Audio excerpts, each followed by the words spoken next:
안녕하십니까. 평생 투자 파트너입니다.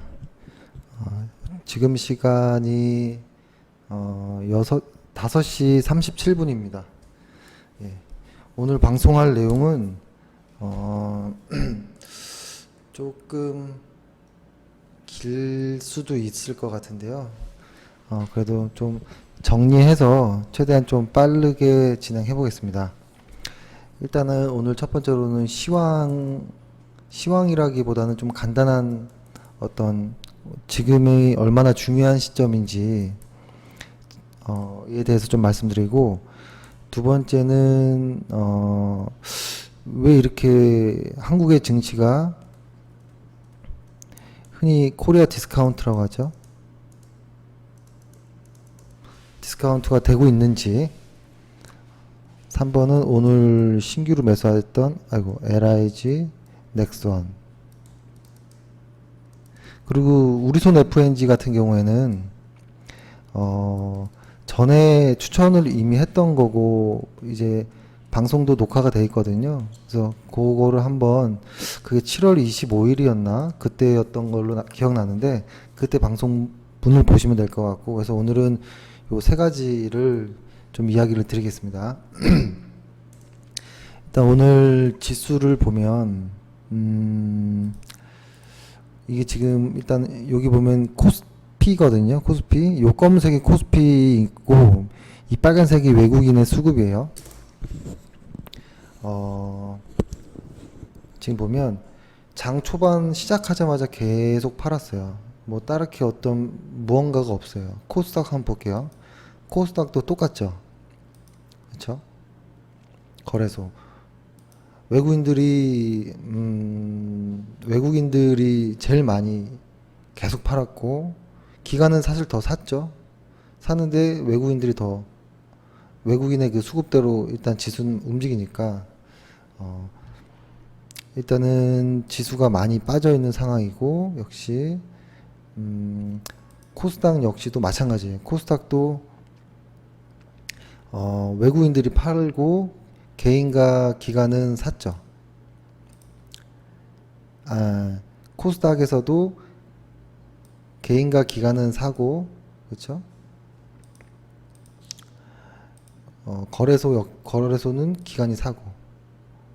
이 보면 지금 기관은 계속 받아주고 있거든요. 근데 이 받아주는 물량이 아직은 그렇게 뭐 강하거나 이런 느낌은 별로 없어요. 그래서 일단은 지수는 하방을 계속 좀 뚫고 내려가는 이런 좀 모습이 보입니다.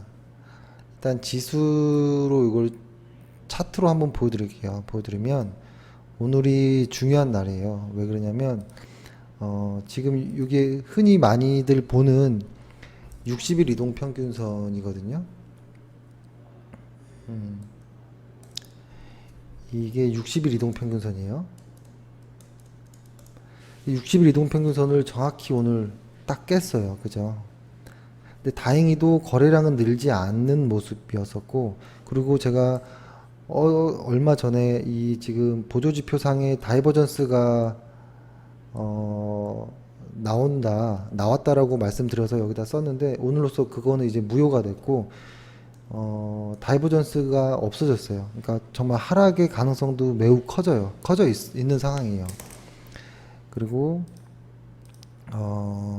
코스닥을 한번 보면 코스닥 역시 상당히 많이 내려가 있죠. 근데 아직 이건 기술적 분석상으로는 깨졌다라고 보기에는 조금 애매한 상황입니다. 그래서 이게 지금 어떤 느낌이냐면, 제가 이거 초록색으로 띄워놓은 선 있죠. 이걸 30일선이거든요. 이 선을 회복하는지에 대한 게 정말 중요해졌어요. 보통 이런 패턴에서 흔히 이렇게 올라가는 모습이 나올 수 있다라고 했잖아요. 만약에 그렇게 나와서 이 30일 이평선 초록색 요 선을 회복하면 돼요. 만약에 그렇게 회복한다면 금융주, 그리고 하락을 많이 보였던 전기전자, 얘네들이 상승을 보일 수가 있는데, 이거 회복이 되지 않고 추가 하락이 오면 정말 약세 시장으로 가는 거고, 그거는 몇 개월이 지날지도 몰라요. 수개월이 지날 수 있어요. 수개월이. 그래서 이번 주는 모르겠지만 다음 주 정도까지 이게 회복되는지에 대한 여부가 상당히 중요해졌습니다. 그리고 지금 삼성전자 한번 볼까요? 이거는 삼성전자는 제가 일반 차트로 한번 보여드릴게요. 일단 이거 넘기고,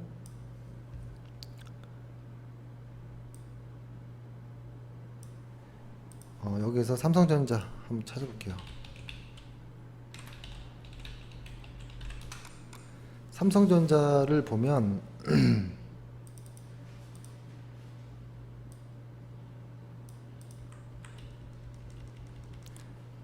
오늘 자리부로 깼죠. 근데 수급은 기관은 사고 외국인은 팔았거든요. 근데 그걸 떠나서 일단 깬 거예요. 거래량을 동반한 하락이거든요. 그래서 삼성전자는 일단 깨졌기 때문에 내일이라도 저는 삼성전자를 일단 단기적으로 들어오신 분들은 제가 그때 말씀드렸었죠. 이 연저리 구간, 이 연저리 구간에 들어오신 분이 아닌 이상 삼성전자는 다 매도하는 게 맞아요. 이익 실현 혹은 매도. 근데 이 구간에 들어온 사람이라면 조금 더 홀딩해도 됩니다. 물량만 절반 덜어내도 되고. 그렇죠? 오늘 하이닉스도 한번 볼게요. 하이닉스 역시도 오늘 깼죠? 그죠? 그래서 지금 이 라인대가 상당히 중요한 라인이고, 이게 만약에 삼성전자나 하이닉스가 극복을 하면 지수도 극복이 될 거예요. 그러면서 다시 전기전자 업종이 어떤 주도주로서의 역할을 띨 거예요. 주도주. 근데 만약에 회복이 안 됐어요. 뭐 삼성전자나 어떤 SK 하이닉스 같은 전기전자 업종이 회복이 안 되면 이제 새로운 주도주가 나오겠죠. 그리고 지수는 약세장으로 갈 가능성이 높아요. 지수가 약세장이어도 오르는 주식들은 항상 있긴 해요. 하지만 많지는 않다라는 거죠. 그래서 지금 요 상황이 아주 지금 좀 중요한 위치예요. 주도주들이 회복해서 지수가 다시 상승할지, 저는 그거를 보는 거를 30일 이평선을 좀 지금 중요하게 보고 있고, 그 다음에 만약에 깨서 하락을 한다면 새로운 주도주들이 나올 것이고, 그것은 그때 가봐야 알아요. 어떤 게 진짜 주도주인지는. 그래서 지금 상당히 중요한 거고, 그래서 지금 쉽지 않은 장인 거는 확실합니다. 쉽지 않은 장인 건 확실하고, 근데 이게 약간 조금 의아한 거 중에 하나가 뭐냐면, 이제부터 말씀드릴 거는 코리아 디스카운트 관련한 이야기인데, 어제 이제 미국 증시가 하락했잖아요. 그러니까 미국 증시가 상승할 때가 있고, 미국 증시가 하락할 때가 있잖아요. 미국 증시가 횡보할 때가 있고. 근데 한국 증시는 어떤 모습을 보이느냐? 미국 증시가 상승한다고 한국 증시가 상승하는 건 아니에요. 상승, 하락, 횡보 다 섞여 있어요. 근데 하락하면 한국 증시는 더 하락해요. 횡보도 역시 상승, 하락, 횡보 다 섞여서 할 수 있는 건데, 왜 미국 증시가 오를 때 한국 증시는 오르거나 떨어지거나 뭐 같이 왜 박자를 못 맞춰 주는지, 그리고 근데 하락할 때는 왜 더 하락하는지, 왜 코리아가 디스카운트가 되는지에 대해서 좀 말씀드리려고 하는데, 이게 사실은 이러한 영향들이, 그러니까 지금 한국 증시의 PER이 지금 10배가 되지 않거든요. 국내 그 글로벌 PER이 16배 정도 돼요. 근데 이게 지금 디스카운트가 된 거는 확실히 맞는데, 이 디스카운트가 진짜 좋은 저평가돼 있는, 우량한데 저평가돼 있는 건지, 정말 이렇게밖에 가격을 매겨줄 수 없는 건지를 어쨌든 이렇게 헷갈릴 때가 있는 거예요. 이게 무슨 말이냐면 예를 들어서 어떤 물건이 이렇게 두 개가 있는데 이거는 10만 원 하고 이거는 만 원이에요. 근데 이게 만약에 같은 물건이라면 싼 게 좋겠죠. 근데 다른 물건이라면 싸다고 좋은 것만은 아닐 수 있다라는 거거든요. 비싸도 더 좋은 게 있을 수 있는 거고, 그죠? 싼 게 비지떡일 수도 있는 거고. 그래서 지금 한국 증시가 저평가되어 있지만 이게 진짜 싼 게 비지떡인 건지 아니면 진짜 저평가된 우량주인지 한국 증시가 좀 헷갈릴 때가 있는데, 보통 흔히 이런 이야기들을 어떤 쪽에서 이야기를 찾을 수 있냐면, 흔히 여러 가지가 있는데 남북의 어떤 정치적, 그죠? 상황들, 대치되는 어떤 그런 상황들도 하나 있을 수 있고, 그리고 이제 중국이나 베트남처럼 고성장이 아니거든요. 성장률이 많이 떨어지고 있어요. 성장률. 그리고 세 번째는 이건 아주 유명하죠. 배당이 낮아요. 배당이. 그리고 산업이 좀 편중돼 있어요. 좀 경기 민감주 쪽으로, 그죠? 민감 섹터에 좀 편중돼 있고, 수출주에 좀 편중돼 있고, 내수주가 약하고, 그죠? 그리고 이게 4번이네요. 5번은 사실은 그 CEO들의 문제라고 저는 봐요. CEO. 그 오늘 아침에 그 뉴스공장이라는 그 뉴스를 보니까 그 30대 대기업 중에서도 4대 대기업이 거의 모든 돈을 다 갖고 있다 하더라고요. 근데 여기 있는 대부분의 CEO들이 사실은 저는 다 리스크가 크다고 보거든요. CEO 리스크가.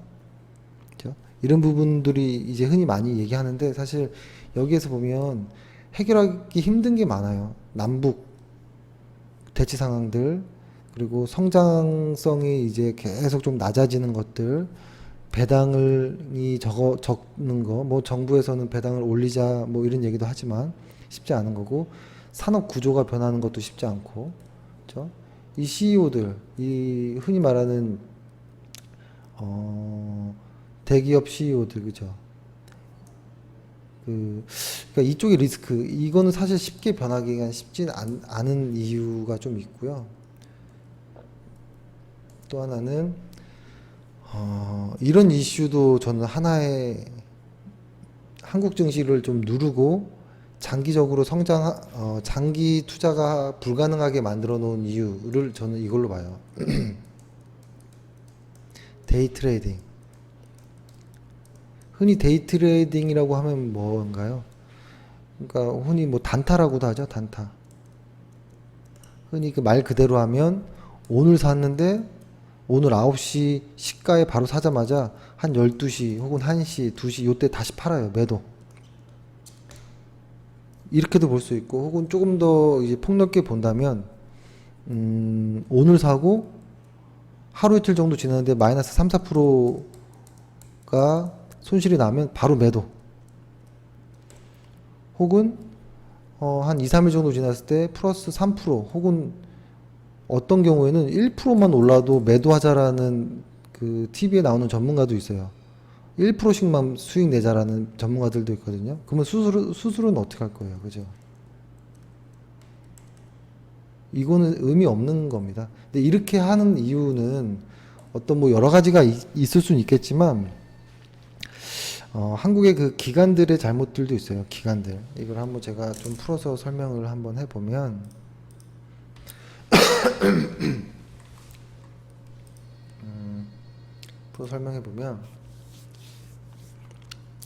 일단은 한국이 있을 거고, 한국을 뺀 나머지, 근데 우리가 흔히 많이 비교하는 미국, 그걸 좀 볼게요. 비교 보면, 미국이나 어떤 선진국들은 단타가 그렇게 많지 않아요.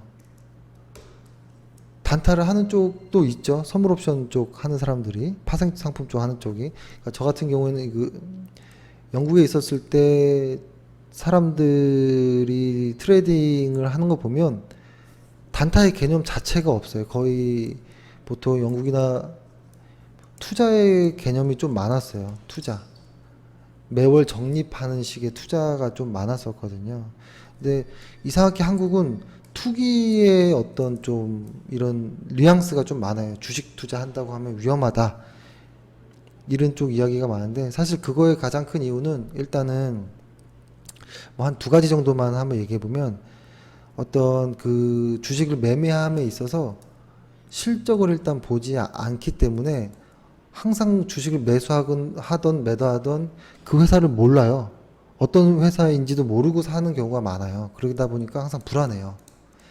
불안하니까 조금만 빠져도 많이 빠질 것 같은 착각이 들고 조금만 올라도 이거 빨리 팔아야 될 것 같은 이런 생각을 하더라고요. 그리고 또 하나는 기관 투자자들의 좀 몫이 있어요. 그러니까 외국의 기관 투자자들, 그러니까 한국에서 따지면 외국인 되는 거죠. 근데 그 막상 외국에 가면 걔네들이 또 기관이 되는 거잖아요. 걔네들의 호흡은 보통 3달 정도 이렇게 넘게 가는 경우가 많아요. 자금 책정을 분기마다 이렇게 하는 경우가 많거든요. 예를 들어서 2조를 예를 들어서 뭐 A 주식이 하자라고 하면 한 3개월 정도는 매집하자. 또 3개월 정도는 상승이 되겠지. 뭐 나머지 3개월 정도 이익 실현하자. 뭐 이런 계획들이 있어요. 이익 실현도 바로 하지 않아요. 천천히 이익 실현을 하거든요. 그래서 국내 기관 투자자들의 호흡이 많이 짧은 것도 하나의 영향이 있어요. 이거를 제가 조금 한번 풀어서 보면 한국에 일단은 그러니까 이게 뭐가 되냐면 외국에서는 잠시만요.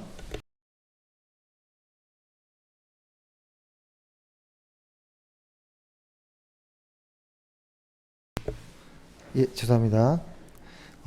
한국의 일단 주식의 그 보유 구조를 한번 좀 보면 한국 안에서 외국인들의 그 지분이 한 30% 정도 돼요.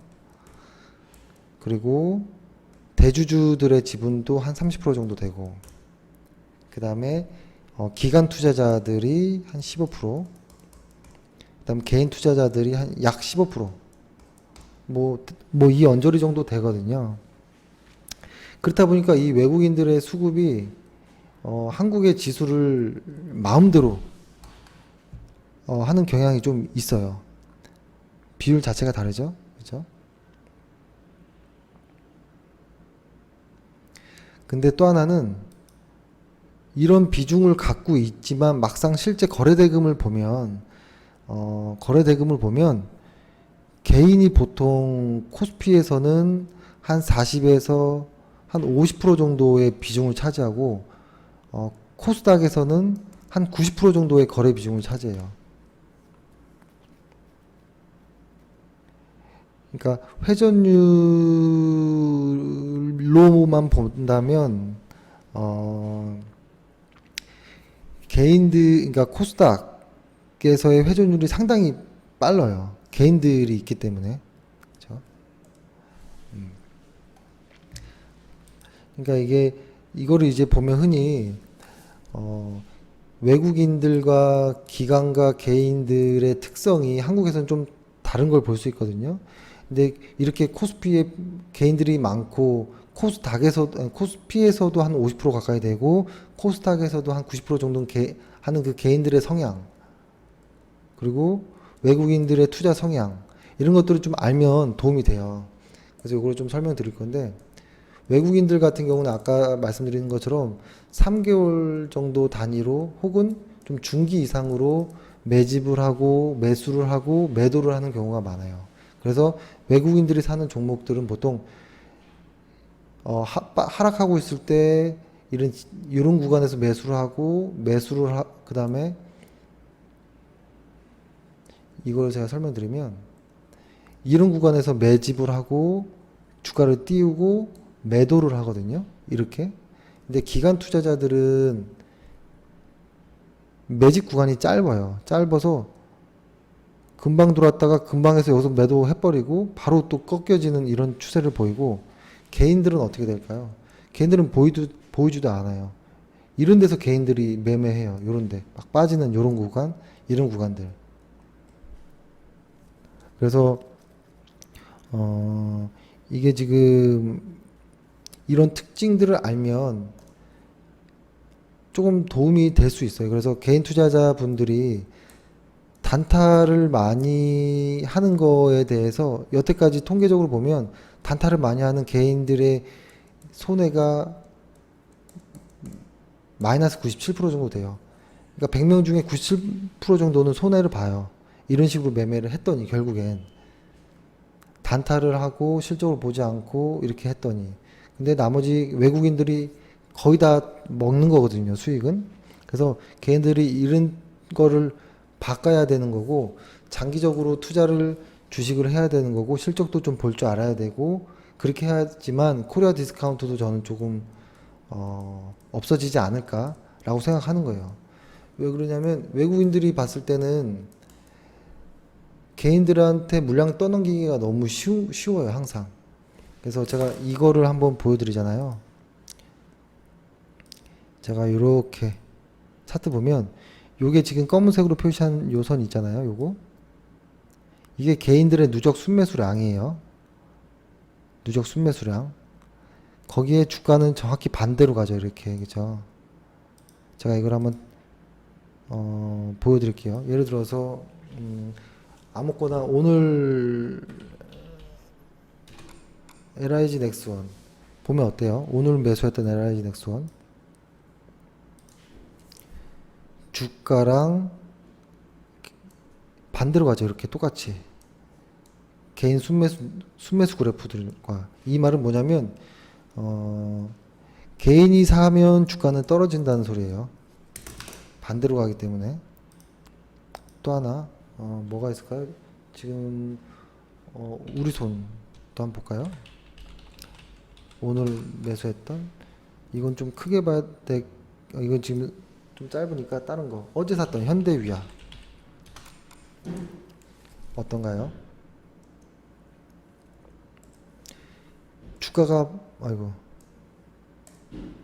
주가가 빠지면 개인들은 삽니다. 그렇죠? 그래서 이제 개인들의 물량이 줄어들면 주가는 횡보하다가 올라갑니다. 이렇게. 그리고 세아제강도 한번 봐볼까요? 최근에 포스코 한번 봐볼게요. 포스코 주가 어떤가요?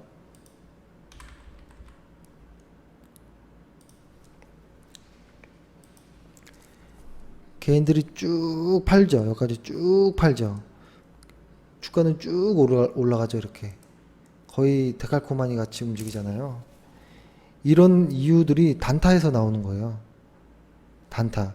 그러니까 수요와 공급을 너무 인위적으로 맞추기 쉽다라는 이야기거든요. 이거는 나중에 한번 좀 자세히 말씀드리겠지만, 그래서 한국 시장에서는 개인 투자자들이 밥이에요. 밥. 외국인이 볼 때는 그 중간에 껴서, 이 중간에 껴서 또 기관들은 단타를 합니다. 특히 금융투자라든지 투신들. 연기금도 사실은 욕을 할 게 좀 많긴 하지만 오늘 연기금 이야기는 안 하고, 그래서 사실 코리아 디스카운트를 당하든 사실 뭘 하든 우리 같은 개인 투자자들이 똑바로 매매만 하면 아무 상관이 없어요. 그러니까 좀 매매를 할 때 좀 한번 생각을 한번 해볼 필요가 있어요. 이런 것들. 제가 이걸 테스트로 한 몇 개만 더 한번 보여드려 볼까요? 뭘 볼까요? 최근에 제일제당 한번 볼까요? 주가 어때요? 이렇게 주가 모양과 개인 모양이 반대를 가죠. 이렇게 똑같이 이렇게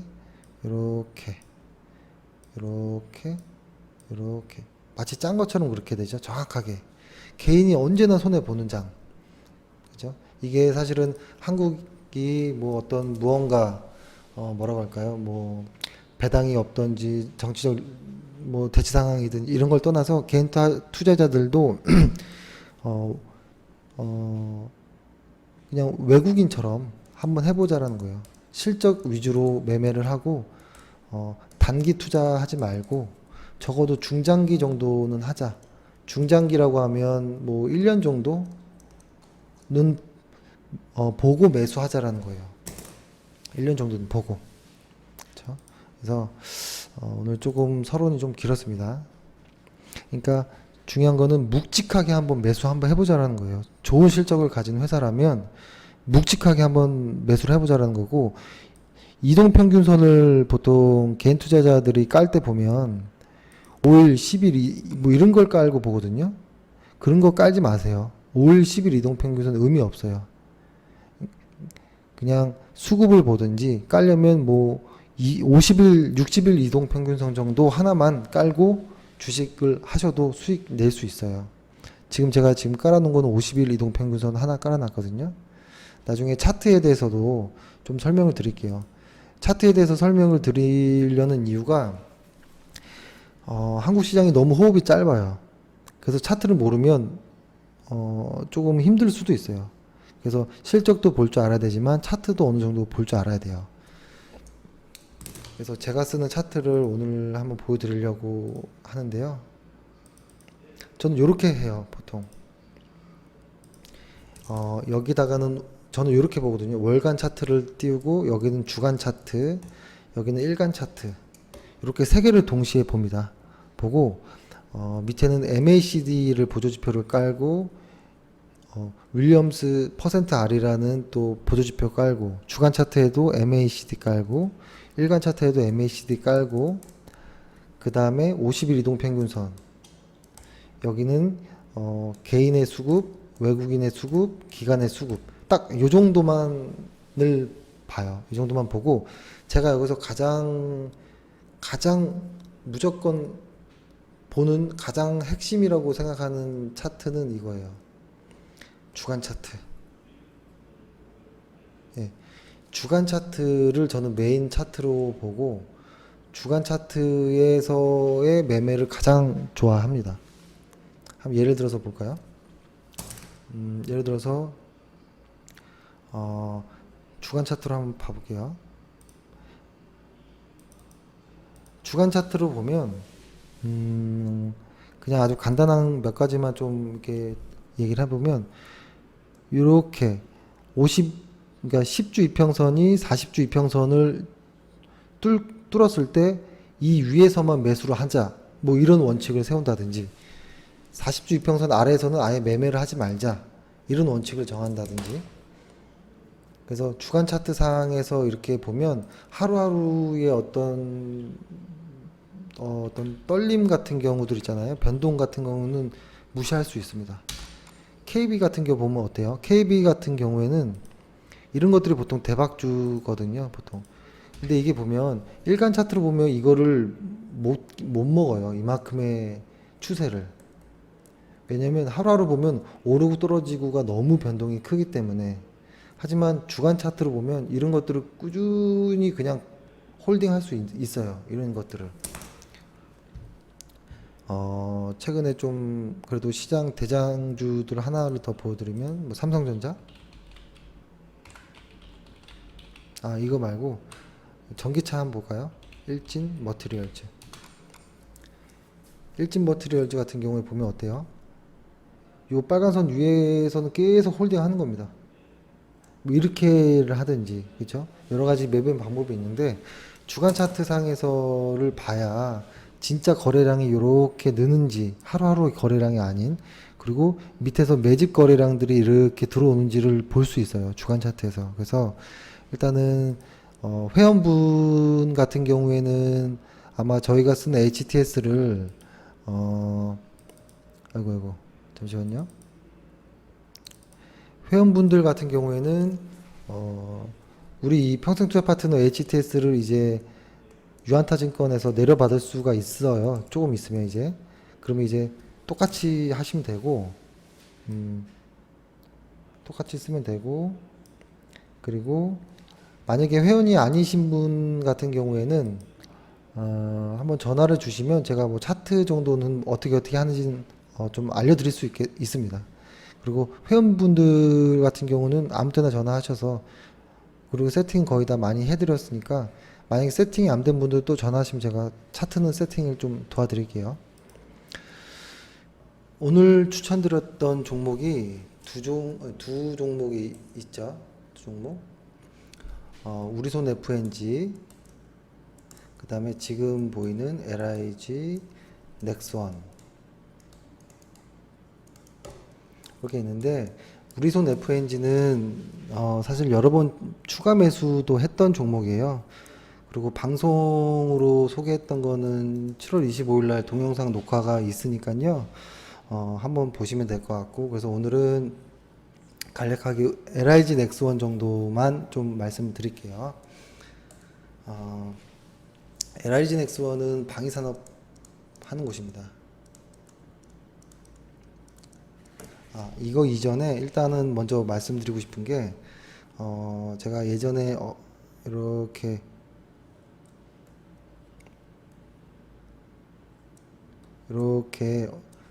이게 저예요. 이게 좀 어릴 때 제가 이렇게 짠 건 아닌데, 이렇게 보면 제가 예전에 양심이 조금 삼각형이었거든요. 그래서 요렇게 좀 찔렸었어요.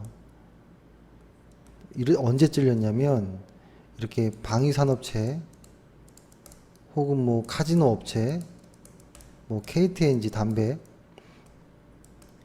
이런 거를 그래서 어릴 때 20대 30대 때는 매수를 안 했었어요. 매수를 안 했었고, 근데 이제 최근에 들어서는 요게 조금 무뎌지면서 이렇게 좀 동그래지더라고요. 그래서 매매하자, 오늘 추천하자, 이렇게 됐는데, 사실은 이것들을 이렇게 표현하잖아요. 죄악주라고 해서. 이런 종목을 취급 안 하는 나라들도 많고 안 하는 사람들도 많아요.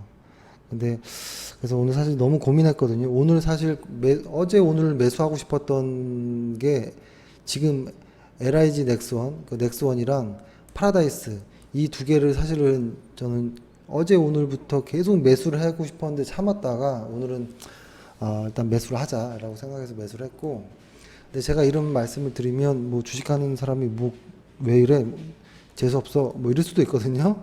근데 일단 아직까지는 조금의 어떤 무언가가 있는지, 이런 쪽은 잘 손이 안 나가는 게 있어서 이런 쪽의 종목은 추천을 잘 안 드린다는 점에 대해서 조금 죄송스럽게 생각을 좀 합니다. 생각을 하고, 오늘 그래도 요거에 대해서 좀 말씀을 좀 드릴게요. 하지만 자세히 말씀드릴게요. 일단 제가 파라다이스 같은 경우에는, 잠시만요.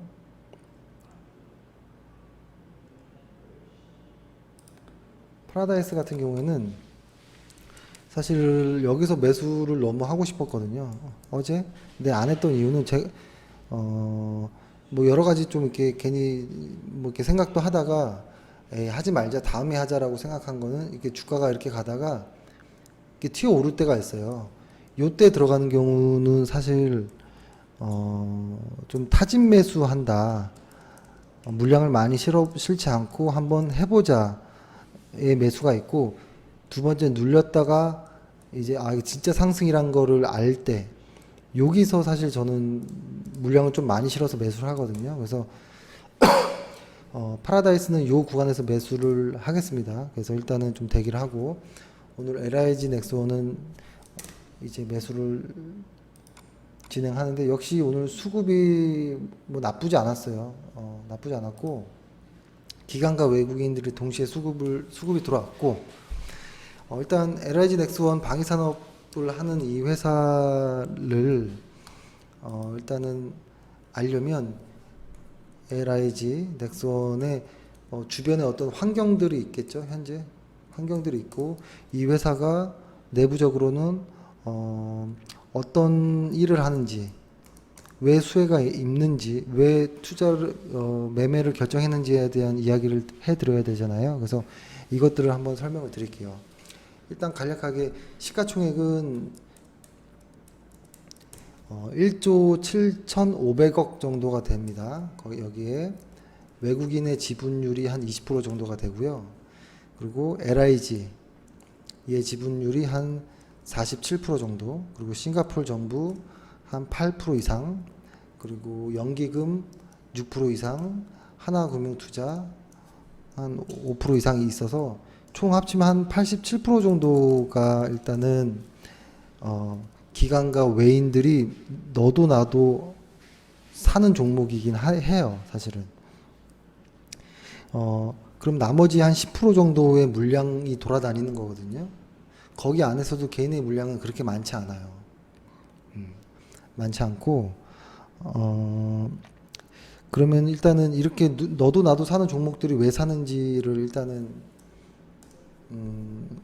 말씀드리기 전에, 일단 실적 먼저 한번 말씀드리면, 여기가 2016년, 여기가 2016년, 여기 17년입니다.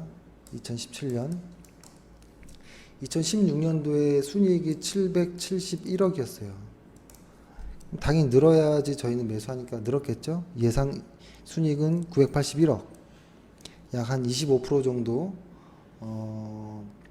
그렇죠? 한 27% 정도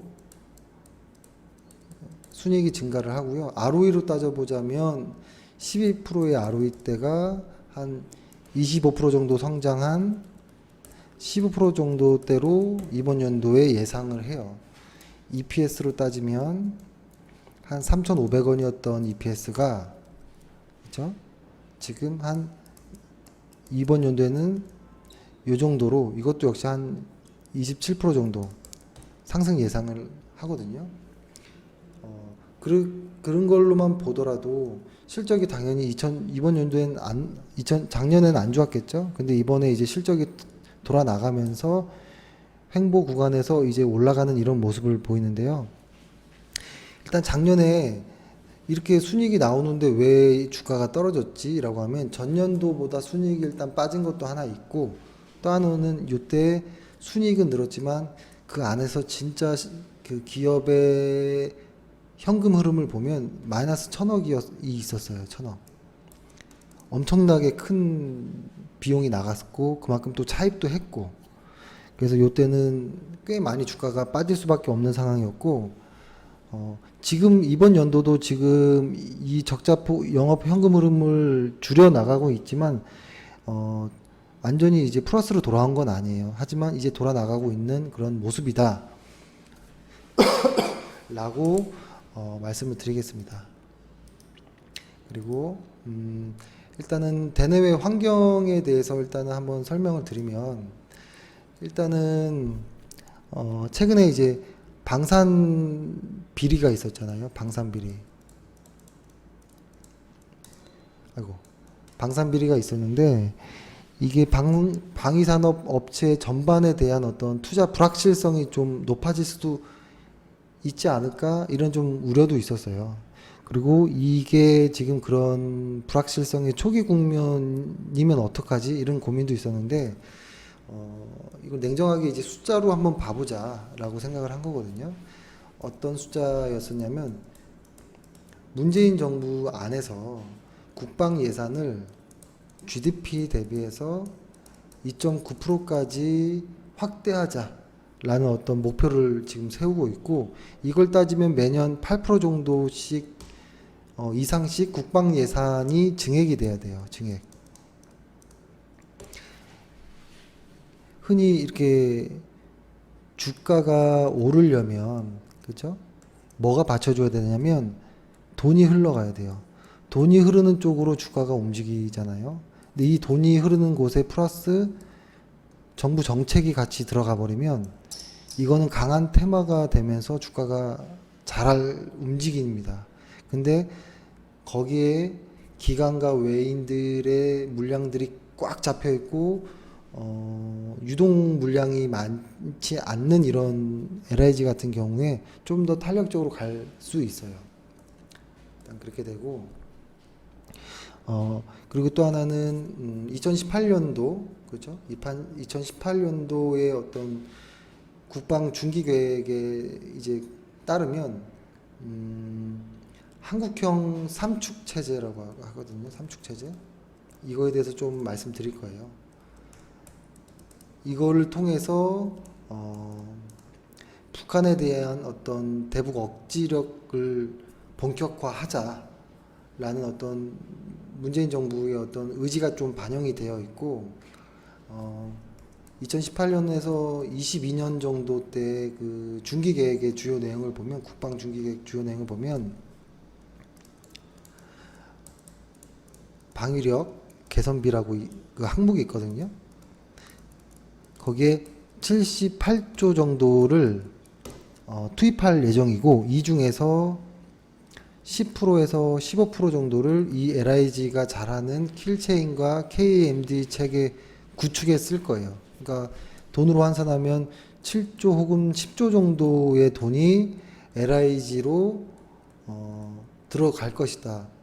그 돈만 들어가는 것이 아니고 정부 정책과 함께 들어가는 것이다 라고 보여지고, 이렇게 확대된 방위력 개선비는 4분기에 집중될 걸로 보여져요. 그래서 지금은 이제 3분기가 시작되고 있지만 4분기로 갈수록 더욱더 실적은 돌아나갈 것이다 라는 것이 가장 큰 이유이고, 거기에 추가로 플러스 알파로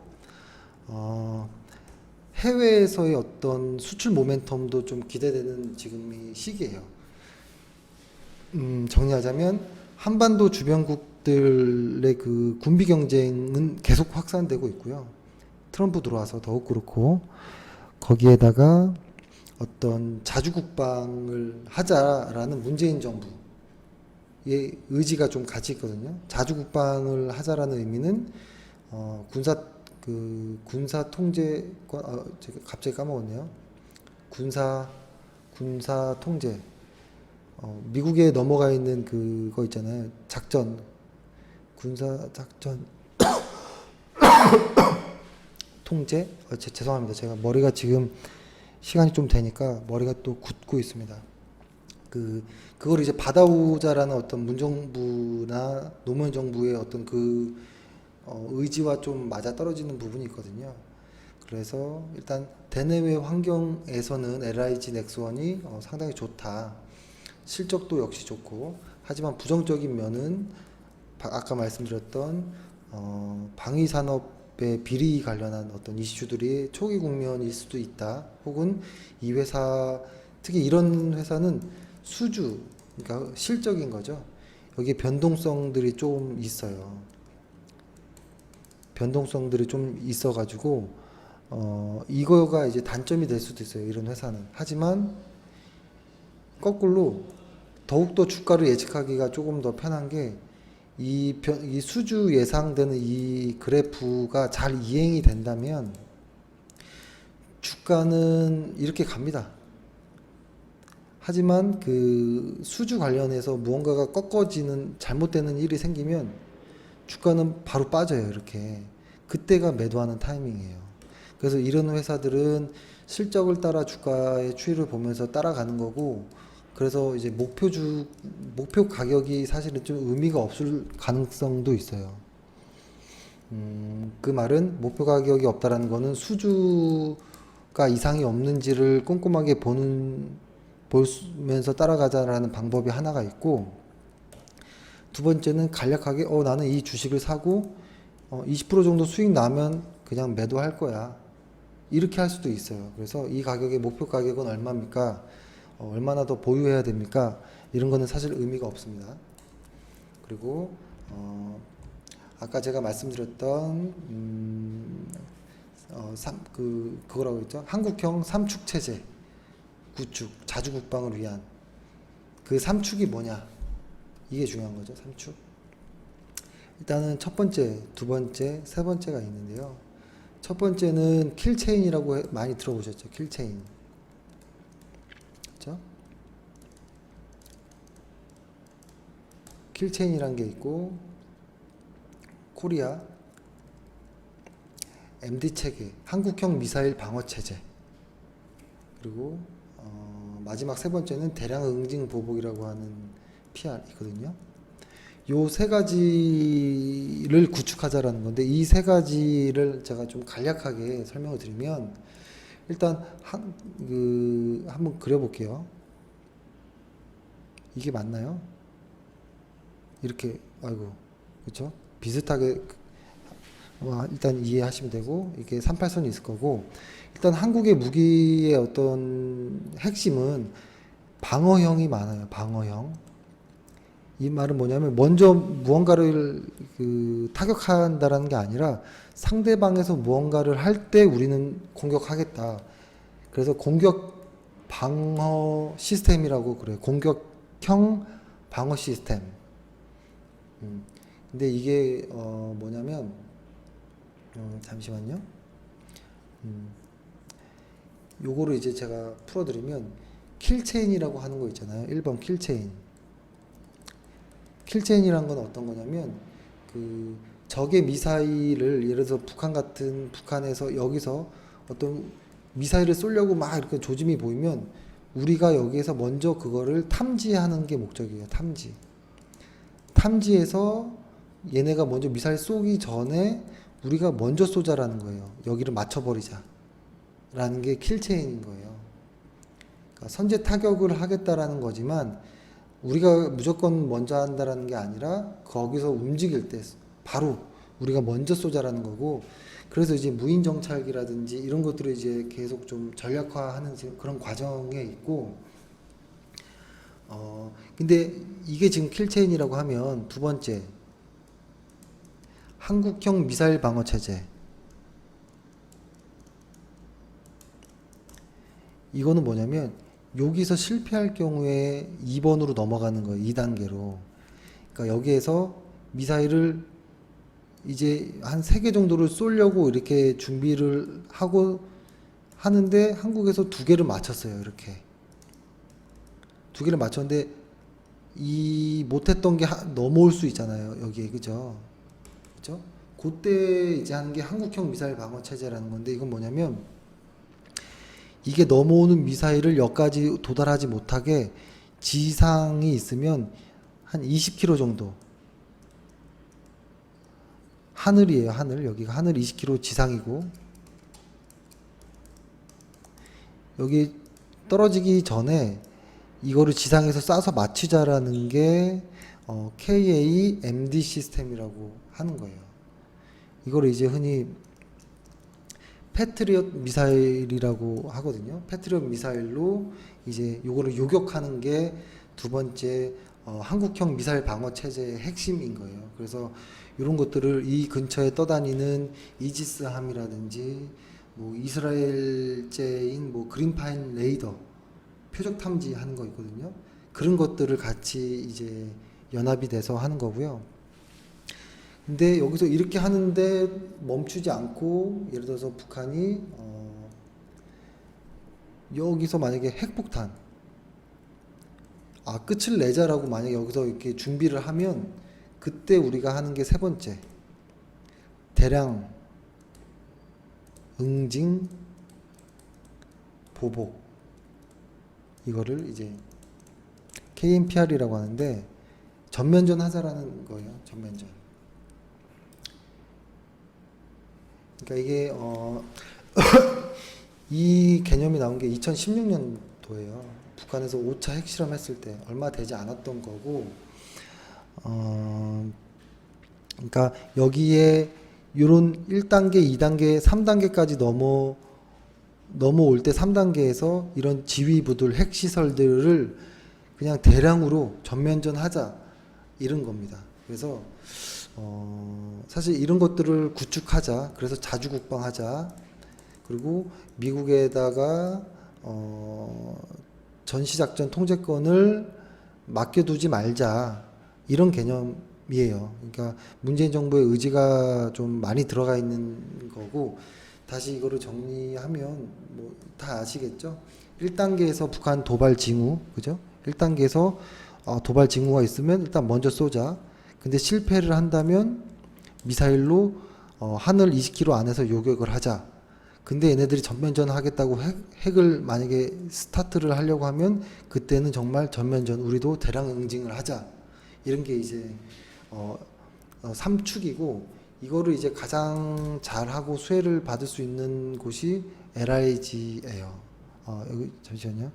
제가 요거를 사이트를 한번은 보여드릴게요. 사이트.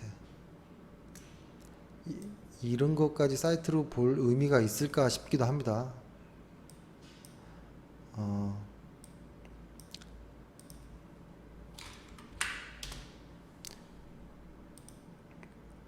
보면은 사업 영역에 보면 일단은 뭐 이렇게 정찰을 하겠죠.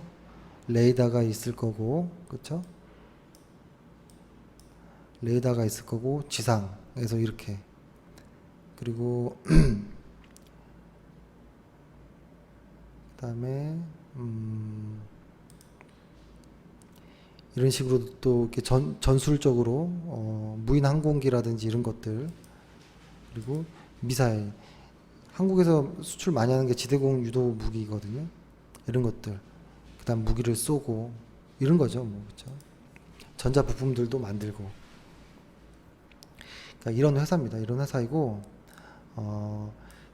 그러니까 LIG 넥스원 같은 게 지금 최근에 어제였죠. 트럼프가 이제 북한이랑 강대강으로 좀 어떤 이야기들이 나오면서 어떤 이슈화 되기도 했지만, 사실은 그 이전에 벌써 환경은 좀 조성되고 있었어요. 조성되고 있었고, 그거에 맞게 실적도 돌아가고 있었고,